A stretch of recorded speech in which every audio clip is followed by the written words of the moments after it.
Hello and welcome to Fantasy Baseball Today. It is Wednesday, August 28th. I guess Thursday, August 28th. We're recapping Wednesday and we're off to a great start without Frank Stanfill. I'm Chris Towers here with Scott White. Our first time podcasting together in about a week. Scott, good to see you. Glad to have you back. And we've got a lot to talk about because there's one more pitcher who I think has firmly established himself as a must-add pitcher. We got some where are we at on pitchers? We're going to take a little look ahead at 2026. We've got some pitchers who are back to being the dominant forces we know and love. But first, oh my goodness gracious, player from Wednesday, and there can't be another option except for Mets pitcher Nolan McLean, right? I suppose you could call him the Olive Garden breadstick. It is your description of choice. And I will claim him. I will claim him with his 8 shutout innings here in his latest start. Third terrific start that he's put together to begin his major league career. And it seemed like every time he goes out there, Nolan McLean just gets better and better. 13 whiffs on 95 pitches in this one. And what's most interesting about that, he didn't get more than 3 whiffs on any one pitch. So he has 6 pitches total. He got multiple whiffs on 5 of them. It's a very deep kind of Spencer Schwellenbach-like arsenal here for Nolan McLean. The biggest key to his success across these 3 starts is that everything is going on the ground. It's a ground ball rate over 70%, which is just absurd. I think the league leader, Jose Soriano, is like 65%, and he's a distant number 1. So McLean's been outshining him there. He had a good ground ball rate in the minors too, but it's been next level here in his first 3 major league starts. And the other key, I think, here for McLean early on is this is his second straight start with 0 walks. So he's been very efficient, much more efficient than he was in the minors. Remember, his first of these 3 major league starts, he had 4 walks. So there is going to be some normalization to come in both of those areas. Like he may be Spencer Schwellenbach with the depth of his arsenal, but he's not with the control. And he's not going to be able to sustain this outlier ground ball rate. And maybe that goes without saying that there's going to have to be some regression because his ERA right now is 0.89. His whip is 0.69. Like, yeah, those numbers are going to go up. But I think the overall takeaway should be enthusiasm and encouragement. And if nothing else, I mean, just the fact that the Mets are letting him work so deep into games. 8 innings in this one. It was 7 in the previous one. Nolan McLean is looking great. And like somebody who, look, this was against the Phillies. The previous one was against the Braves offense that's looked much better in the second half. I think he's even beyond a matchups play at this point. Yeah, I think, you know, we've talked a lot the last couple of days about Jonah Tong, and I'm incredibly excited about him. I think in terms of talent, he might be more talented than Nolan McLean, but Nolan McLean's already doing it at the major league level. He's 74% rostered. I think any league where he's available, he's got to be the clear top option. And, you know, it's not 100% sure if Jonah Tong's going to stick in the rotation. I would imagine he will, but if he doesn't, Nolan McLean might be a 2-start pitcher next week, which would be huge. They're saying they're going 6-man with Tong coming up, so I wouldn't count on the 2 starts for Nolan McLean. But I don't think he needs it. Right. Like, what's the next matchup? At Detroit, which isn't great, but I think you got to trust him in that one. And they haven't been as good offensively either. I mean, if he just came through against the Phillies, I'd trust him against the Tigers. And the one comp I want to make, and I saw Jack Foley from Pitcher List make a comp in this direction for Nolan McLean, is actually Brandon Webb. Now, there are some key differences, mostly being the changeup usage. Nolan McLean, he throws a changeup, but he only really throws it to lefties. Brandon Webb, it's one of his most used pitches. But it's this sinker-heavy approach that gets a lot of ground balls. He's got the four-seamer that's been a really good whiff pitch for him, both at AAA and the majors, but he doesn't have to rely on it. It's more like just a put-away pitch for him. And the curveball for McLean kind of fits what Brandon or Logan Webb does with his changeup. So, that's the comp that I think I find pretty interesting for him, Logan Webb. Not a great strikeout pitcher. I'm not sure Nolan McLean's going to be an elite strikeout pitcher, but the ground balls, if the control is good enough, I think he's going to be really, really good. And I think there's a chance that the Mets' two best pitchers for the playoffs weren't on the roster, on their 40-man roster 3 weeks ago, which is saying something because Nolan McLean and Jonah Tong, Nolan McLean especially, looks really, really impressive. So I think the obvious choice for player of the day. Have you had a chance to rank Jonah Tong yet? I have not. That's going to be a Thursday afternoon kind of job. Okay. So I had my initial ranking for him is 47th. Yeah, I was thinking around there, which I think is pretty aggressive but justified. So are you saying you prefer McLean to him now? Because I have McLean down at 64th. I mean, I'm obviously going to have to move him up from there. I think the biggest thing is just I think Jonah Tong's probably more talented. Why overthink it? Like when one guy's at the major league level and dominating, we're hoping the other guy can do it. I think, you probably don't have to choose between them. But if you did, I would just go with the guy who's already doing it. Maybe that's oversimplifying it. Sounds like you gave that take under duress. They were going to lock you up if you gave the wrong one. You know what? The Mets fans in New York City, at least in my experiences, they've been very nice. So I'm not too worried about that. I'm not too worried. But I'm very excited for Jonah Tong. I'm going to the game on Friday. I'm watching Yuri Perez versus Jonah Tong. That is incredibly exciting. I also just want to point out, Jonah Tong making his major league debut. He's 2 months younger than Yuri Perez. Yuri Perez made his major league debut like 27 months ago. Not that we're comparing them or anything, but, got to give my Marlins guy that little bump. My player of the day, Luis Morales for the Athletics, who is a prospect of some renown, was a top 100 guy for Fangraphs coming into the season on their prospect list. I don't know if he was a top 100 guy on any of the other lists, but he went 7 innings, 2 hits, 0 earned runs, 2 walks, 7 strikeouts on Wednesday. That was against the Tigers. That comes after he went 6 innings with 6 strikeouts in his previous start and 5 innings, 5 strikeouts the one before. So 18 strikeouts over 18 innings his last 3 starts. I think he's allowed 2 earned runs. Control's been pretty good. I don't quite get how he's succeeding at the major league level, and I'm inclined to throw him in the interesting but not worth picking up bucket, at least for most leagues right now. Just because he's very fastball heavy, but the fastball has not been a great pitch for him so far, at least in terms of, swings and misses. Tonight, it was a pretty good one, 7 on 28 swings. It's pretty good for a 4-seamer, but it's not dominant. He's got a live arm, but definitely doesn't feel like a guy who's a finished product yet. And so while he's been good so far, I lean towards Luis Morales being more of just a deep league play right now, but impressed with what we've seen so far.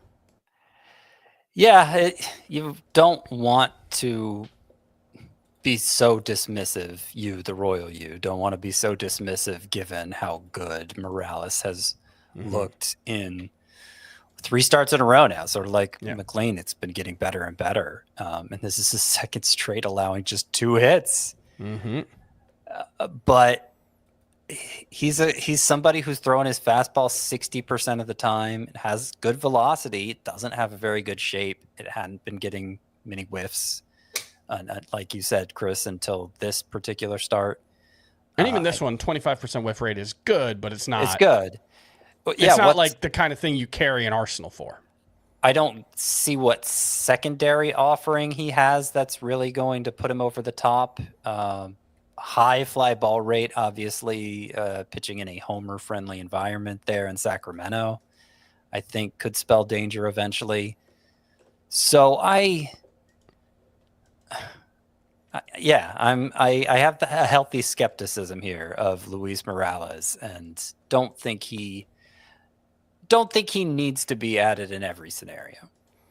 All right, that's going to do it for Oh My Goodness Gracious. But just a quick shout out to the Giants, who scored 11 runs on Wednesday night. Matt Chapman got back on the board after his injury, and then Rafael Devers, 2 homers. He has an OPS over 900 in the month of August. In case you were starting to worry, he's looking okay. I think we're going to have some very interesting Rafael Devers discussions for 2026, because it feels like there are like 7 third basemen who are good, and that's it entering next season. So he's one of the good ones, but how good is he? I guess he's not a third baseman for next year. He'll only be first base eligible. There you go. You caught yourself. I didn't even notice. I was going right along with it. I guess there's just 6 good third basemen. Yeah. And additional shouts to the Rangers, who dropped 28 on Oswald Peraza in a third of an inning, which just feels like bullying. Corey Seager went 2 for 2 with a home run before being lifted. Adolis Garcia had 4 hits and 5 RBI. And this is wild. Jock Peterson had his first game all season with more than 2 RBI. He had 5. I believe he had 13 for the season entering today, which is pretty bad. We're going to take a break. We'll be right back. Thanks to everyone watching live. Make sure you hit that like button and subscribe on YouTube. Subscribe to the FBT newsletter. Listen to FBT on Spotify. And we'll be back right after this. Here we go. The 2025 CBS Sports NFL schedule is here. 18 glorious Sundays. He's got his receiver, touchdown. Filled with rematches. Oh, the play of the year. And rivalries. Touchdown, Bengals. Plus, plenty of superstar showdowns. And an epic matchup between the Chiefs and Cowboys on Thanksgiving. Clear your Sundays beginning September 7th for the NFL on CBS and Paramount Plus. Welcome back to FBT. I'm Chris Towers here with Scott White, and let's talk news and notes from Wednesday. And unfortunately, we did have one pretty significant bit of news, and that was Trevor Megill just out of nowhere going on the IL with a flexor strain in his right elbow. Megill told reporters it's a grade 1 sprain, and he hopes for a minimum length IL stay. I don't know. You never can quite trust players. Players tend to be a lot more optimistic about their health than you can necessarily trust. So there's a chance he only misses half of the rest of the season. I think if you're in a roto league, you probably don't drop him. Anywhere else, you might have to. And Abner Uribe, who I believe leads the majors in saves plus holds this season, he's been remarkable.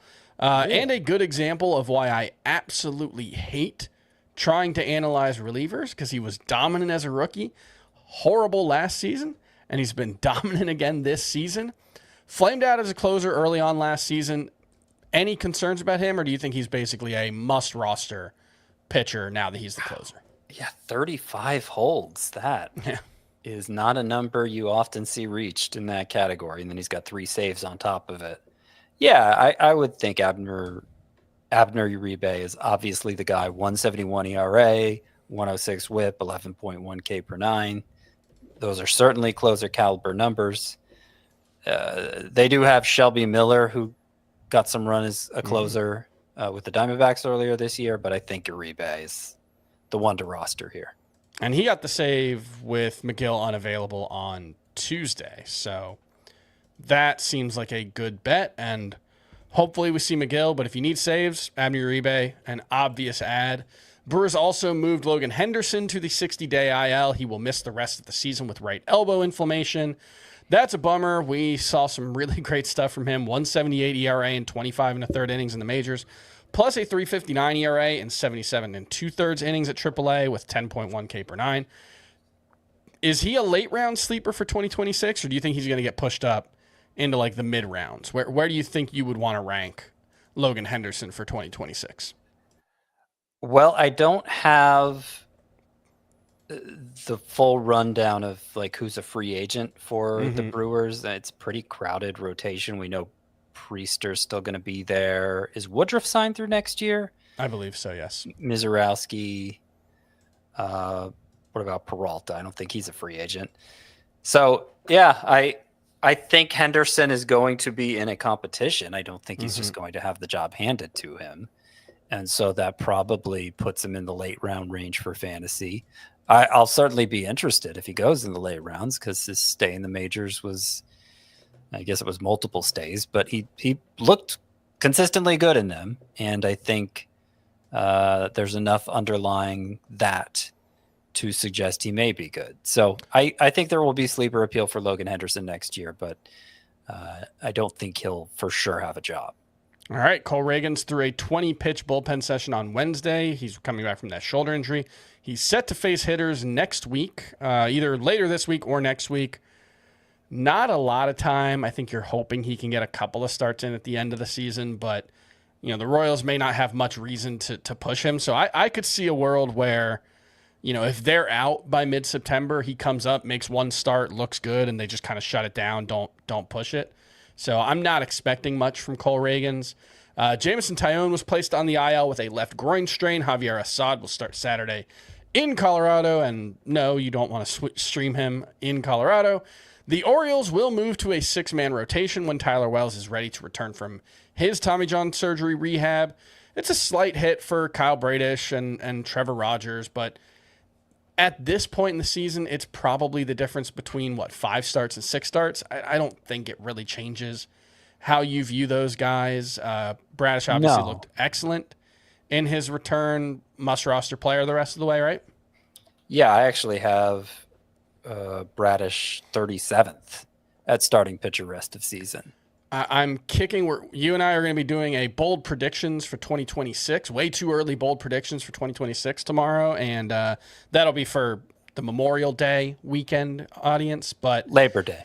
Memorial Day be a long wait. I can never get those two right. I am 50-50 on which one is which, and I get it wrong more than 50% of the time, I would say. Maybe I just need to go the opposite. And May both begin with M. And so Waiver and September don't begin with the same letter. So that's how you keep it together. But I'm kicking around some overly optimistic Kyle Bradish predictions to bring with me tomorrow. So that'll be something to keep an eye out for, because I'm very excited about him being back. Me too. Luis Robert was placed on the IL with a left hamstring strain. It is a grade 2 strain and will probably cost him the rest of the season. That's another season-ending injury for Luis Robert. I'm fascinated to see what the White Sox do with him. I think they have a player or a team option for $20 million for 2026. I would guess they pick it up, but maybe they also tried to trade him, although they're probably not going to get very much for him. So it's tough. Although he was turning things around since the All-Star break. He was. I kind of feel like they already would have traded him if they weren't planning to pick up that option. I mean, they have so little money on the books, they might as well. Yeah, that's fair. Giancarlo Stanton got the day off Wednesday. He's basically alternating on and off days. I don't know what to like. I think you just start him in Roto, because I think I looked it up yesterday. The Yankees' last 43 games, he has started 26 of them, which is not very many. And he has 39 RBI and 16 homers in that stretch. I think in Roto, you probably just start him when he's this hot. I think in points, he's just kind of, I don't think you can trust it in a points league. Marcell Ozuna got the day off Wednesday for the first time since August 9th. That is very funny, because if you remember, on July 28th, it was wow, Marcell Ozuna's not going to play every day for us. And then he got hot, and now he's playing pretty much every day and kind of ruining the two-catcher tandem for the Braves. The Reds activated Nick Lodolo from the IL after 3 weeks on the IL with a blister on his left index finger. And it is worth noting that it was a different finger from the one that kind of derailed his season last summer. Last summer, it was the middle finger. So I don't know how much that changes things, but I did think it was worth noting that it's not exactly the same thing as last year. He went 4 2/3 innings, 5 hits, 4 earned runs, 1 walk, 6 strikeouts in his first start against the Dodgers. And the really good sign here, the changeup got 5 whiffs, the curveball got 7. And that was where things went really sideways for Lodolo last season. He just could not throw his curveball. in 2024 after the finger injury. It ended up he had to change his grip and ended up leading to that ligament issue that I believe he had, and he was just never the same. Are you trusting Nick Lodolo for next week versus the Blue Jays? Tough matchup. I think they're the best team in baseball against lefties. That's interesting. I didn't know that. Am I trusting Lodolo? I mean, the results could have been better here, obviously. You pointed out that it seemed like his stuff was intact, which I was concerned about too, given the history of blisters and the impact they have on his curveball. But it didn't seem to be an issue for Lodolo. Obviously, he was doing great before going on the IL. I would say he's less than must start against the Blue Jays, but it's not like he's an automatic sit either. It kind of just depends what your options are. Blue Jays are the third best team in WOBA against lefties, so tough matchup. Speaking of the Blue Jays, they are pushing Jose Barrios' next start back, so he won't be a two-start pitcher this week. Instead of Saturday against the Brewers, he'll start Tuesday against the Reds. I think he's fine to use there, but obviously not must start. Alejandro Kirk was out of the lineup Wednesday, but x-rays on his right hand came back negative, and he is day-to-day. He got hit by a foul tip on Tuesday. The Astros placed Victor Caratini on the IL with a concussion, and Yainer Diaz has been out since Sunday due to a hit by pitch, so they recalled Cesar Salazar from AAA. Probably doesn't matter for fantasy. Wilyer Abreu is on track to return from his calf injury sometime next week. Quinn Priester was scratched from Wednesday's start with a wrist injury, but is not expected to need a trip to the IL at this point. And Colson Montgomery missed Wednesday's game due to left side soreness. He's been playing through that injury for a while now, and couldn't notice. He had four straight games with a home run before sitting out Wednesday, so hopefully this does not derail him. And now it's time for the Dog of the Week segment, brought to you by Boehringer Ingelheim, the maker of NexGard Plus, Afoxolaner, Moxidectin, and Pyrantel chewable tablets. Used with caution in dogs with a history of seizures or neurologic disorders. Ask your vet if NexGard Plus is right for your dog. And the Dog of the Week this week is Eric Lauer, who was one of the big surprises of the midsummer season for the Blue Jays, a big part of their big run. I think we're kind of done with that. He gave up 6 earned runs over 4 2/3 innings on Wednesday against the Twins of all teams. They don't have a lot of major league caliber hitters in that lineup. Gave up 10 hits, 0 walks, 4 strikeouts, 4 home runs, including 2 to Byron Buxton, who we'll talk about shortly. Only 1 quality start for Eric Lauer in 4 August starts. Are we back to just safely ignoring Eric Lauer? This might be his last start, as a matter of fact, because he was expected to be removed from the Blue Jays rotation with Bieber coming back. They decided to give him one more turn to kind of space Bieber's first and second starts out a little more. But I think the result of this makes it all the more likely that Lauer is shifting to the bullpen. And it didn't seem likely he could sustain the run he was on. 30-year-old journeyman, never really enjoyed much success in the majors, not a big bat misser in terms of swings and misses, and a big fly ball guy, which only works if you're giving up weak contact. His average exit velocity coming into this start, 90.3 miles per hour, which in my mind isn't weak enough to overcome that high fly ball rate. So yeah, I think we see the 4 home runs against the Twins lineup. I think we're done with Lauer. Yeah, Lauer is 61% rostered. The good news is pitching comes in waves. We had a stretch maybe 3 or 4 weeks ago where it felt like there were no interesting pitchers on the waiver wire, and now there are a ton. So you should have no trouble finding a replacement for Eric Lauer. And that was the Dog of the Week segment, brought to you by Boehringer Ingelheim, the maker of NexGard Plus, Afoxolaner, Moxidectin, and Pyrantel chewable tablets.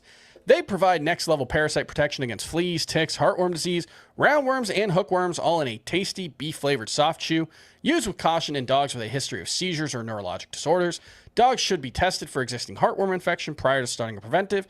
And ask your vet about NexGard Plus chews. And we are going to take our last break. We'll be right back with more waiver wire pitchers on Fantasy Baseball Today. When you need your sports news all the time, We've got breaking news to bring to you. CBS Sports HQ gives you a snapshot of all the sports that matter to you. When you need your sports in a snap, find it on CBS Sports HQ. Streaming free anywhere you are. Welcome back to FBT. I teased waiver wire pitchers, and I probably should have gone somewhere else because we already talked about a couple pretty interesting ones, and I think that's kind of it. We got Ryan Burgett of the Royals. He went 6 innings, gave up 1 earned run, only 3 strikeouts against the White Sox. Did have 5 whiffs on his sweeper, and I think he is interesting. He's got this like high carry fastball. I think he's got this really above the top pitching motion, but manages to get a lot of lateral movement on his slider and sweeper. But I think he's still just interesting. I don't know if you've got any thoughts on Ryan Burgett. I think Ryan Burgert is on a nice run now, obviously, in 5 starts since joining the Royals, 2.54 ERA, 102 WHIP, 7.9 K per 9, and I think that's the most important stat. Like he's not a bat misser, and that is something that can be overcome, but it's rare. You have to be exceptional in other ways. The control for Ryan Burgert is nothing special. He is a high fly ball guy, and that could play well in Kansas City. Interestingly, 4 of his 5 starts with the Royals have come on the road, so it's not like that explains the success he's had since joining the Royals. But I think it's just a nice run, similar to the nice run Eric Lauer was on earlier this year, and you shouldn't really put too much stock in it. And how about Bubba Chandler, who had another nice outing, 4 innings, 1 hit, 0 earned runs, no runs through his first 2 outings, 1 walk, 3 strikeouts, still being used as a bulk reliever. I believe he got the win today, which is got a win today, got a save in the first appearance. He's doing was it Tyler Kinley last year who had like 10 wins and 10 saves? Maybe Bubba Chandler can do that in his next 6 appearances. Well, Tyler Kinley wasn't doing it in 4 inning spurts. Yeah. So. No, but he got it wasn't Kinley. It wasn't Kinley. No, it was the guy on the Tigers whose name I can't remember.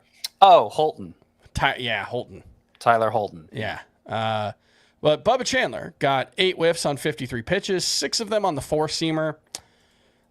The 4-seamer's very good. I'm not sure how I feel about the secondaries yet, and obviously the role is going to limit his value. It's interesting that they're just, I guess, using him every 5th day and not just piggybacking him with Ashcraft, which I thought they might. Okay. Yeah, I assumed they were doing that as well. But this time it was Carmen Mlodzinski. Yeah, he's 61% rostered. Look, it would not take much for the Pirates to just put him in the rotation, and I think they will at some point. Yeah, I think it'll be some point soon, given how good he's looked in these first 2 appearances, and he's made it 4 innings. And like pitched really efficiently so far too. I think part of the reason why they introduced him this way is they were at a loss for what to do with him. Like they knew they had to call him up, but he had been so bad for so long at AAA. They kind of wanted to ease him in a little bit, and it's gone so well that I think the easing is going to stop. He has innings left in the tank. I don't think it's a workload preservation issue here for Bubba Chandler that has them using him out of the bullpen. And those secondaries are supposed to be great. I know he hasn't gotten many whiffs on either the slider or the changeup yet, but that's not supposed to be an issue. They're both, the fastballs, all 3 of the pitches, I think, rate is plus for Bubba Chandler. Strikes have been an issue throughout his minor league career. Certainly that was the case his last couple months at AAA this year. But he threw a ton of them in this appearance, and I think is ready for a start. Given that he's working so much in these bulk relief appearances, I think he's usable in fantasy already. And certainly if he moves into the rotation, he's going to become very usable. And could be not a 2-start pitcher next week, but a 2-appearance pitcher. So you could get 9 to 10 innings out of him if all goes well, if the schedule works out well. So that's another thing to keep in mind. So yeah, in roto leagues at least, I do think if he's available, he's worth adding. And let's move on to the we're so back pitchers of the night. Max Fried Got a nice matchup against the Nationals in his second straight good start in a row, which is how starts in a row would work if they're straight. Yeah. 7 innings, 1 earned run, 4 hits, 2 walks, 6 strikeouts, 2 quality starts after he had a 6.81 ERA over his previous 8 starts dating back to July 1st. And I'm just back to trusting him completely. I didn't really have a good explanation for why things had gotten so bad for him. I assumed it was related to the blister that he missed some time with in early July, but the stuff never really looked bad. It never really looked like he didn't lose anything, so I think he just wasn't pitching well. And now he's pitching well again, so I'm fully back on board with Max Fried. Yeah, I mean, this seems like one of those baseball is best viewed from a 30,000-foot view. Yes. Like, rather than fixating on, it's been this many bad starts in a row for Max Fried, look at the season numbers, look at the career numbers, trust in that. If for what it's worth, he has faded his cutter in these last 2 starts. It has been his most thrown pitch this year. It has not been in these last 2 starts. So maybe he noticed something was going on with that. Ultimately, I don't really care, though. Yeah. Like, I trust whatever it is, I trusted he would figure it out eventually, and he seems like he's figured it out. Now, I was a little less certain with Framber Valdez when he was going through it for the previous 4 or 5 starts, just because there was very much a specific thing that had gone wrong for him, and that was the curveball. He goes as the curveball goes, right? When Framber Valdez is good, it's because his curveball's awesome and he's throwing it a ton. He was only throwing it 24% of the time in August before this start. Well, on Wednesday night against the Rockies, yes, I know it's the Rockies. He threw it 36 times, got 10 whiffs on 17 swings, 7 innings, shutout, 2 walks, 5 strikeouts. I think we're back to starting and trusting Framber Valdez. I think it's just guys who have to rely on like a big, slow looping curveball like that. I think there's just going to be some inherent volatility to that, you know? It's weird because, it has been over the last 2 years as Framber Valdez's curveball goes, so goes Framber Valdez. It wasn't always that way in his career. It's strange how he's become so reliant on that. In a way, that's improved his ceiling too. Yeah. Like I think he's become a better pitcher, yeah. When he throws his curveball 35-40% of the time, as was true here, he's truly an ace. He's not just an innings eater who maintains a low ERA like he was earlier in his career. But now when he doesn't have that curveball working, he's not even that anymore. Yeah. He's just bad. And so you get these – he's a less stable pitcher as a result. But – you take the trade-off. Yeah, I think so, because at times Framber Valdez legitimately looks like an ace. All right, let's look ahead to 2026 for a second. I've got, 8 players that I want to talk about, a little look ahead here. And first one's going to be Ben Rice, who had 3 batted balls over 100 miles an hour on Wednesday. He has a 4.18 xWOBA on the season. That is a top 10 mark in baseball. 467 over the past 100 plate appearances. And the question, Scott, is how many catchers would you really take over Ben Rice next year? Like, how many catchers would you for sure take ahead of Ben Rice next season? Is it more than 1.5 over under? How many catchers would you definitely take ahead of Ben Rice next season? Well, I'm going to have a lot to say about Ben Rice and the catcher position as a whole in the bold predictions episode that we plan to record for Labor Day. So I don't want to reveal too much. I don't know. Maybe I won't. I've come up with 20 bold predictions. I don't think we're going to get to all of them. So maybe. Well, I don't have nearly that many, so we might get to a bunch of yours. So maybe we won't get to them, and I should go ahead and just reveal what I'm thinking. But I would say, to answer your question, the only catcher, a lot depends on how August plays out. A lot depends on whether Paul Goldschmidt is gone next year, which he's a free agent. Are they just turning first base over to Ben Rice? Because he has sat against the last 2 lefties the Yankees have faced, stupidly. Well, they've just got that is still an issue. So many guys. But to answer your question, not knowing how the next month is going to play out, I can only say for sure that there is one catcher I would take ahead of Ben Rice. Now, you could probably name half a dozen catchers, and I would say I am only for sure going to take one catcher over that guy. But Ben Rice is in that discussion, and in theory, he has the most upside of anyone not named Cal Raleigh at the position. Are we sure yet that he's going to retain catcher eligibility? Yeah, 25 appearances. He's so gotten he's for sure locked up catcher for next year. That's a big deal. All right, Ozzie Albies homered for the third time in 2 games. He's having a nice little series against the Marlins, and he is having his best month of the season and his best month since last July, by which I mean he's hitting .260 with a .288 on-base percentage and a .450 slugging percentage in August. Well, he has a .277 xWOBA in August. Is he a top 12 catcher for 2026? No, because he doesn't play catcher. Sorry, second baseman. I have a bold prediction related to this too, so I don't want to reveal it. I'm just ruining your segment here. Yes, I think he's definitely a top 12 second baseman for next year, and part of that is who else would be. Sure.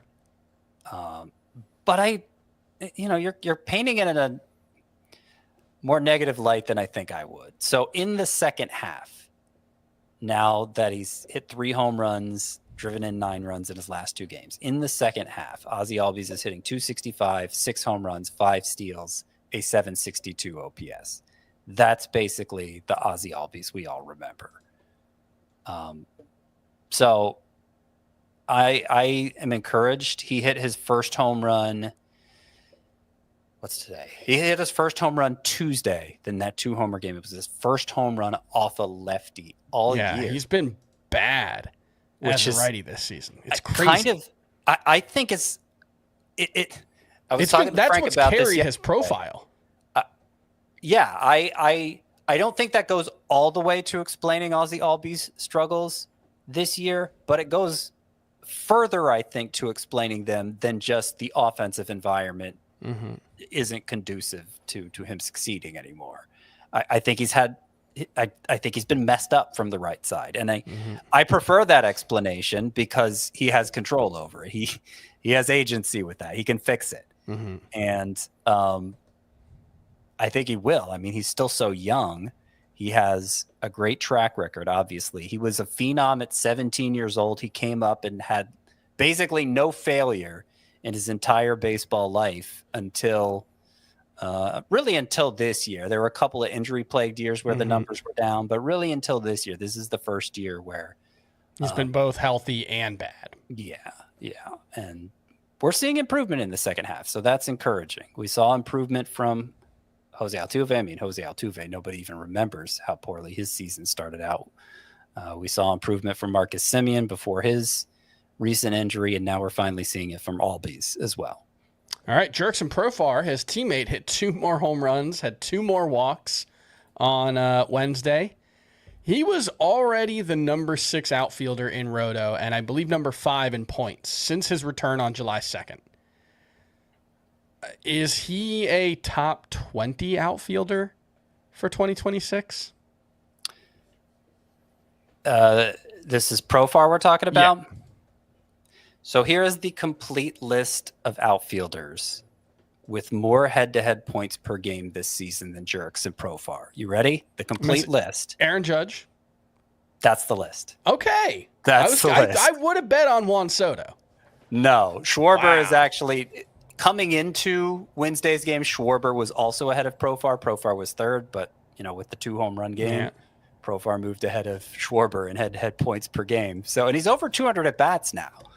So it's a pretty good sample. Yeah. He is still playing over his head. I don't think he's actually the second best outfielder in points leagues, but I will point out his xWOBA over the last 100 plate appearances, which probably is more than his return. Yeah, that's a little more, but over his last 100 plate appearances, 401 xWOBA too.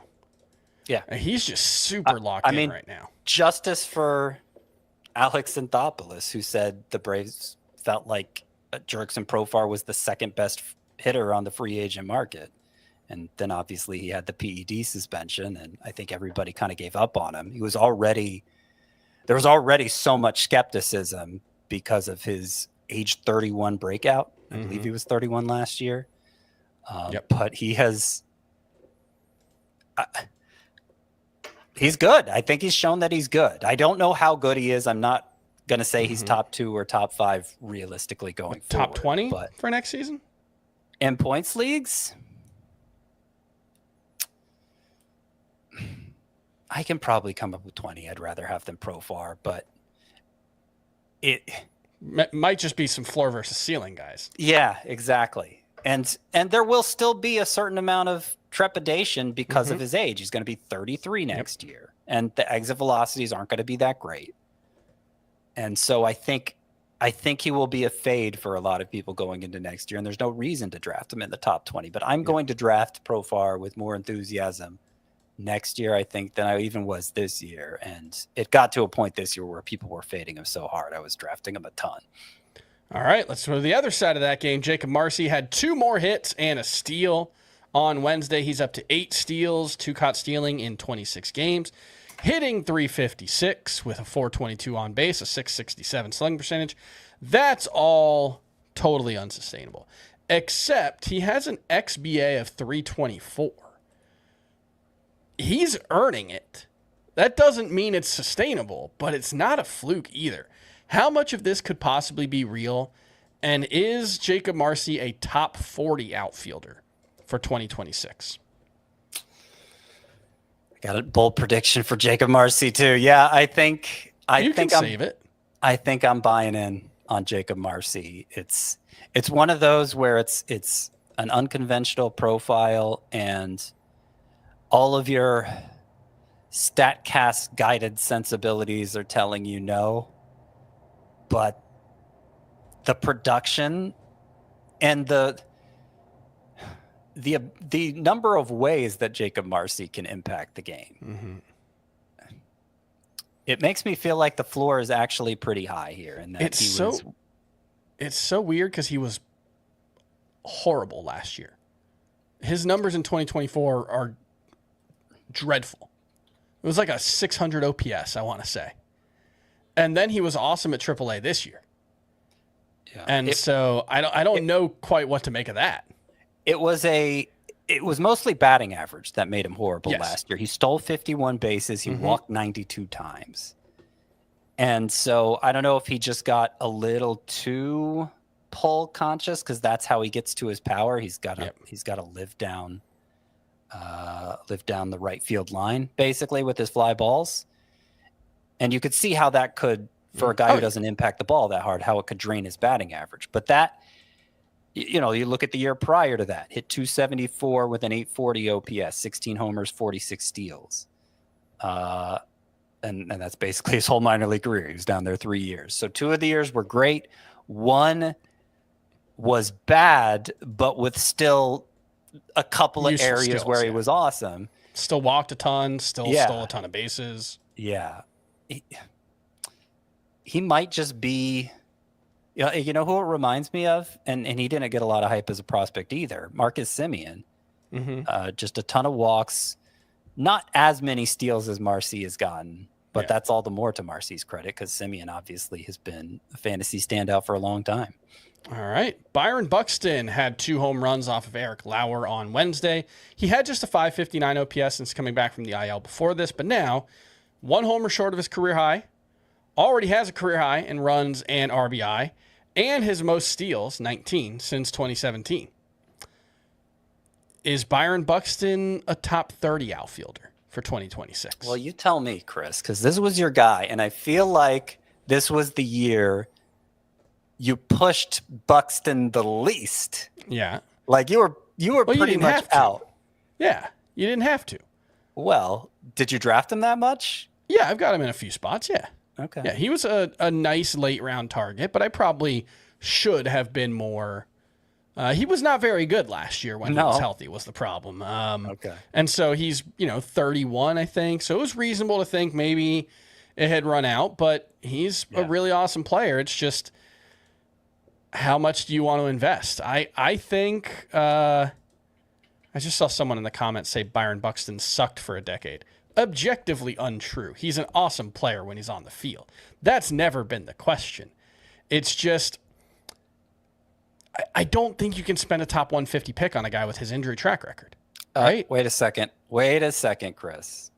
You said he was not good last year when healthy. 279 batting average, 859 OPS. Was it the year before that he wasn't good? Yes. Okay. It was the year before. All right. That was what I was thinking of then. I think he's awesome if you get him like 170th. And you just know that for 40 or 50 games, you're going to have to find a replacement. But you still get, especially in leagues with IL spots, you still get points when he's not out there. It's just, it's tough to justify much more than that because he's not going to play anymore at this age. So yeah, I struggle with that one. I think he's like a top 50 outfielder, but probably not too much more than that. Maybe top 40. Oh, I think I could get him higher than that. Okay. I think I could. Okay, so Profar Buxton next year. Who are you taking? I'll give the coward's answer. Profar and points, Buxton and Roto. I think I would agree with that. George Springer or Buxton next year. Oh, man. Kind of the same risk reward calculation there, I feel like. I think I'd have to go Buxton. I have more faith in the production than Springer. So I don't mean to drag down the show with this, but okay. So Taylor Ward, he's my 31st ranked outfielder. I'd take Buxton over Taylor Yeah, Ward. exactly. Brandon Nimmo. Yeah, you take Buxton Mike over. Trout. Yeah. Yeah, I think Buxton's more like top 30. Okay. Interesting. Yeah. I can't come up with a good argument against it. Here's another guy I want to know is, I think he's almost certainly a top 30 outfielder. But is Wyatt Langford a top 20 outfielder for 2026? He went 2 for 2 with 2 walks and 4 runs scored on Wednesday, hitting .301 with a .972 OPS in the month of August. So starting his turnaround a month sooner than last year. Solid underlying numbers all season, but .395 xWOBA over his past 100 plate appearances. He has persistently underperformed his expected stats in both seasons despite a high pulled air rate. And despite 3 oblique injuries, which are really tough injuries to play through, he has 19 homers and 18 steals. Colson Montgomery. Yeah, 19 homers and 18 steals in 113 games. That's a 27-26 pace. Is Wyatt Langford still a top 20 outfielder for 2026? Top 20? Top 20. No, I can come up with 20 I'd rather have than him. But he's certainly top 30. And he is one who I think I would take over Buxton, I think. I think so. Yeah. We'll go real quick on these last two. Yordan Alvarez homered in his second game back from the IL. He missed over 3 months with that misdiagnosed hand injury. Has not been good this season, but he's barely played. He's basically played 1 month. Is he still locked in as a second-round pick for 2026? I want to see how this last month goes. Mm-hmm. I'm gonna draft so much Yordan Alvarez next season. I can't see him dropping beyond the third round, no matter how this month goes. But 24, I'm sure there are going to be a lot of contenders for those top 24 spots, and it could just be that Alvarez, if it ends up being a totally lost season, doesn't really salvage it with this final month. I could see him getting pushed out. All right, and then Shohei Ohtani looked very good, had a couple of rough outings before this as a pitcher, but he went 5 innings for the first time this season. That's the max. He went 87 pitches. They're not going to let him throw more than 5 innings. They've already said that. We're not talking about 2025. I don't think he's going to have any value as a pitcher for 2025. But if you're just talking as an SP for 2026, where are we ranking Shohei Ohtani? Top 40? I mean, he had value here today. You don't think he can do? Okay, he can have like value, but he can have value, but it's not a must-start guy as a starting pitcher. Like, this is the best case scenario. Yeah, of course. But it was a different Ohtani than we've ever seen as a pitcher, too. I think is worth pointing out. Through 23 curveballs. He led with a curveball. He had thrown 11 all season. It had never been a major part of his arsenal, but it was his most thrown pitch in this one. He threw 7 pitches, I think, today. Yeah, that is so impressive. Like, he can just he can reinvent himself as a pitcher on the fly, in addition to everything else Shohei Ohtani can do. Is he a top 40 starting pitcher for next year in leagues where they're separated into pitcher and hitter? I think he's probably higher than that. I think he's probably top 36. Ohtani versus Strider. Who are you taking? I mean, it kind of depends how the last month goes for both. As of today, I would say Strider, but it kind of depends. All right, Ohtani versus Sandy Alcantara. Ohtani versus Alcantara. Ohtani. Okay, let's move on. Where are we at on these pitchers? Brian Bayo, another great start. 1 earned run at Baltimore. 6.2 innings, 6 strikeouts. Only 8 whiffs, decent batted ball quality, which is always the thing with Brian Bayo. I can't really figure out how he's so good right now. 2.99 ERA. He's been one of the ERA leaders since like June. Where are you at on Brian Bayo? I think he is a boring but highly useful pitcher. I mean, you kind of pointed out initially the game changer for him when he introduced that cutter to neutralize left-handed bats. Left-handed hitters actually have a lower batting average than right-handers against him this year. And that was something that happened, I think it was in May. I could give you the numbers, Brian Bayo's ERA since introducing the cutter. But since his full season ERA is down to 2.99 now, it's kind of unnecessary. His peripherals just don't back it up, though. Yeah. Like, he's probably not really as good as a 2.99 ERA, but I think if you're treating him like your 5th or 6th best starting pitcher, you probably have the right idea. And like, he's just somebody for being that far down the pegging order, he's just somebody you don't have to worry about that much. All right. Yu Darvish had shown some signs lately and then flopped at Seattle, which is a good place to pitch. Great place to pitch. 4 hits, 4 earned runs, 4 innings. It does seem like this one was mostly bad luck, though. He had 8 whiffs on 69 pitches, which is solid. Only 82 miles per hour average exit velocity. Only 3 batted balls with an XBA over 300. I don't blame him for this one, but where are you at on Kyle Bradish? Or, sorry, Yu Darvish. Random number generator. He's alternated good and bad starts his last 6. There seems to be no real way of determining how it's going to go for him. So I could see how if you're in a tight spot and you're just looking at a bunch of crummy pitchers who are certain to bring down your ERA and WHIP, you might just throw Darvish out there and hope for the best. But it's kind of a desperation heave. All right, Ryan Nelson. He has a 4.94 ERA in August, but he get 1 earned run over 6 innings in this one. 3 straight starts with at least 6 innings pitched. He's a 2-start pitcher next week versus Texas versus Baltimore. Those are matchups. They're not bad or good. They're Probably pretty lean. good. I would say they lean bad, really. Texas's offense has been much better lately. Boston is pretty good, but is he a must-start pitcher next week? Baltimore or Boston? Boston. Oh, okay. I thought you said Baltimore. Yeah, a little worse if it's Boston. Yeah, I think 2 starts for Ryan Nelson. He's must start. I mean, the WHIP is still phenomenal on the year. The ERA is mid-3s now, like 3.46, I believe.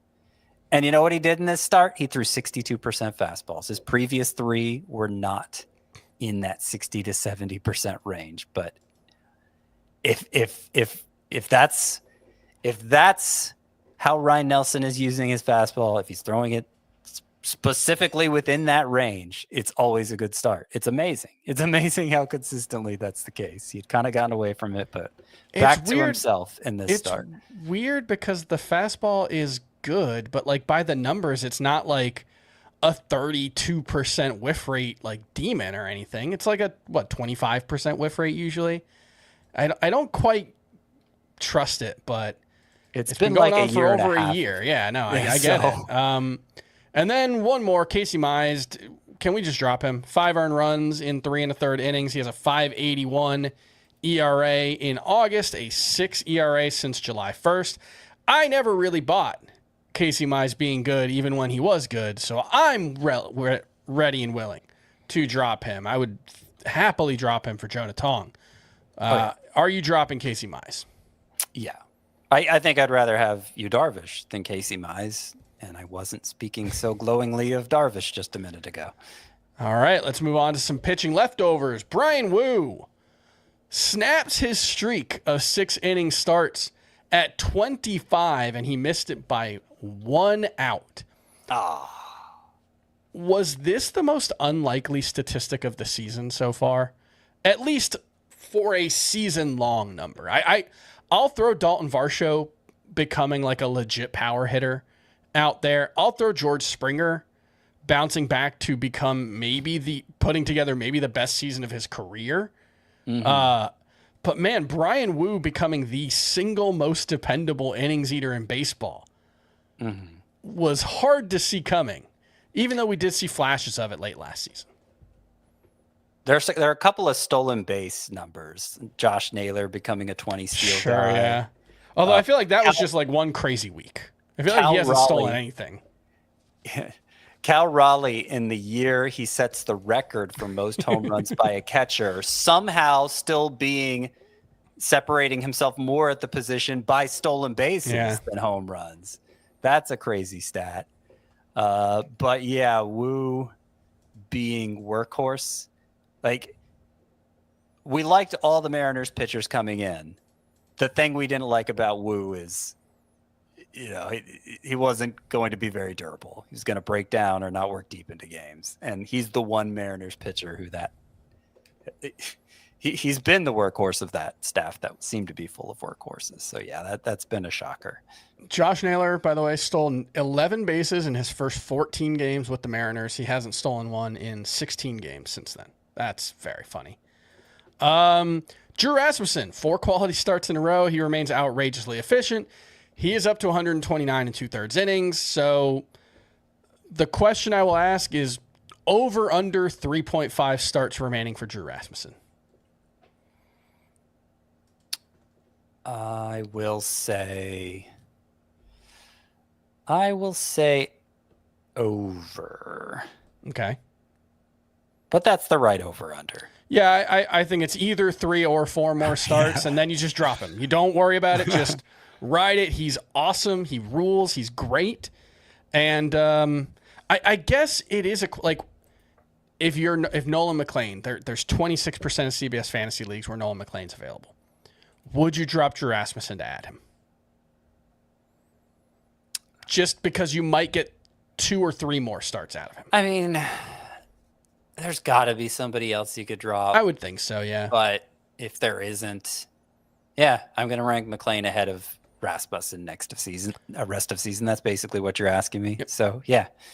All right. Cade Cavalli got rocked, not unexpectedly. I think he is clearly just interesting and not useful yet. His stuff is pretty good. He's 32% roster, 15 whiffs in this game, but 96.4 mile per hour average exit velocity. He got rocked. We're not there yet with Cade Cavalli. Jacob Latz pitched for the Rangers, 4 1/3 innings, 2 earned runs, 5 strikeouts. He's got a 3.13 ERA, 1.28 whip is not great. Couple of pretty good whiff pitches. Would we have any interest in Jacob Latz if he remains in the Rangers rotation? Maybe. There have been some interesting signs from him in the past. It's usually abbreviated starts like this. Mm-hmm. And so I haven't taken him that seriously, but I'm not totally disinterested in Jacob Latz. Let's put it that way. He is a SPARP for those of you in head-to-head points leagues. So that's something to consider. Slate Ciccone, he was fine today. Quality start, 3 earned runs over 6 innings, 4 strikeouts, 8 hard hit balls, including 6 over 100 miles per hour. There's nothing here, right? I think he's just Brandon Pfaadt, but with He a had worse. earlier in the year, a couple of his secondaries had great whiff rates, but those have both dwindled down to being nowhere near great anymore. So I don't. There's not a lot from Slade Ciccone that I can get excited about. And then that's how I feel about Carson Whisenhunt. I know some people like him. I don't really see it here. His changeup's great. He got 5 whiffs on 17 pitches, 17 swings against it today. I just don't think anything else is good here, unfortunately. I agree. He was great in the minors 2 years ago, and so became a prospect of note. But he's been, even in the minors, it's been pretty unimpressive since then. All right, the call to the bullpen. Keegan Aiken was saved for the 8th and 9th inning. Got out of a jam in the 8th, but couldn't finish it off. Gave up a 2-run home run to Cedon Rafaela. Is there anyone else to consider here in Baltimore's bullpen? He's been very good, Keegan Aiken. I just don't have a ton of trust in it. So I feel like I just came out with a bullpen report on Wednesday. Just came out with a bullpen report Wednesday, and I wrote in the lead that the Orioles and Athletics bullpens, they're last place teams, and nobody is really emerging as the front runner. If I had to pick one from each, I would pick Aiken from the Orioles. I'd pick Sean Newcomb from the Athletics, but each of them has been used recently in situations where you'd never use a closer. So it just seems like on bad teams with so little time left, they're not really standing out enough to be of interest in fantasy. Would you rather have Andrew Salfrank from the Diamondbacks? He got his 3rd save, struck out 1 on Wednesday. 3 out of 4 as a closer over 2 weeks. He's only 3% rostered. Yeah, and I wrote about him in that bullpen report too. I think we are seeing strong indicators that they view him as the closer right now, left-hander, Andrew Salfrank, and so I'd take him over Aiken and anyone in the Athletics bullpen. All right. Dennis Santana got his 10th save, his 4th since they traded David Bednar. Where are we at on him? Just trust him. 43% rostered. Bad team. Doesn't get a lot of strikeouts, but I feel like he's just good enough. Yeah. I have him. I'm sure I have him top 24 at least among relievers. So it's so many teams right now are they either have somebody really bad closing for them or they don't have a clear closer like the Athletics and Orioles. So I think even if you don't fully trust Santana, the pitcher, who's mostly been good this year, but you know, there are reasons not to trust him. Even if you don't, I think just by default, he's somebody who needs to be started in leagues where saves matter. All right. A few more. Andres Munoz allowed a run, but got his 31st save. That's a career high. Pete Fairbanks blew the save with a home run to Nolan Jones. Cade Smith got the win in the 10th in that game. And Aroldis Chapman got the save for Boston, his 26th. To stream or not to stream on Thursday, we got Cade Povich versus Boston. We got Jose Quintana versus Arizona. Braxton Ashcraft versus at St. Louis. Miles Michaelis versus Pittsburgh. You like any of those? No, you skipped over Jason Alexander against the Rockies. Jason Alexander against the Rockies, sure. That might be my favorite. All right. Which speaks poorly of the damning rest with faint praise there. Yes. I forgot to write down Friday, so I'm just going to go through and throw some names at you. Matthew Liberatore at the Reds. No? No. Adrian Hauser versus at the Nationals. Not the worst probably, but not excited about it. Are you streaming Jonah Tong versus the Marlins? Absolutely. I mean, I'm not saying he's a must start in every league, but among the streamer options you're going to recommend, I'm sure he's the best. Jonah Tong. Mike Burrows versus the Red Sox or Dustin May versus the Pirates? May. That's a pretty good streamer option too. This is not a streamer, but are you starting Seth Lugo? So he's facing the Tigers. Yeah, versus Tigers at home. He's been so bad lately. If I'm protecting ERA and WHIP, probably not. All right. Jack Leiter at the Athletics. You could do worse. Jeffrey Springs versus the Rangers. I like that one more. I think, but that's right behind Tong and May.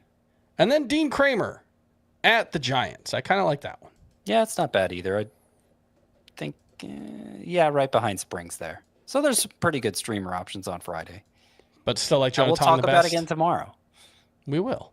Yeah, And Jonah maybe Tong is the best. Yeah. I'll put them in the rundown tomorrow so we can actually get through it a little quicker, not have to go through each one. And that is going to do it for Fantasy Baseball today. We will see you tomorrow. Goodbye.